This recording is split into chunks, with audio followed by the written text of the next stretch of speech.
Мен Бақтыбай Жолбарысұлы атындағы номер 18 орта мектеп лицейінің 11 А сынып оқушысы Нұрбосын Назерке.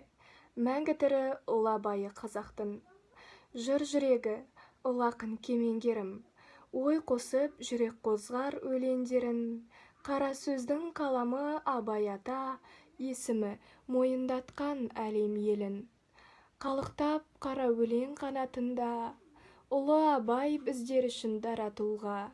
Еліктеп өлең жаздым бала ақын боп, болмасам да ұқсап бағып дана ақынға. Ұлы абай, дана абай, дара абай, қара сөзі өлені тәлімге бай. Қалың елім, қазағым абай тілін, сөйлесе екендеймін мен шұбарламай. Тәуелсізбін, мен бүгінде азатпын, тату елмін, мәңгілікпін, ғажаппын. Ұлы сөздің ұлылығын ұқтырған, мәңгі тірі ұлы абайы қазақтың.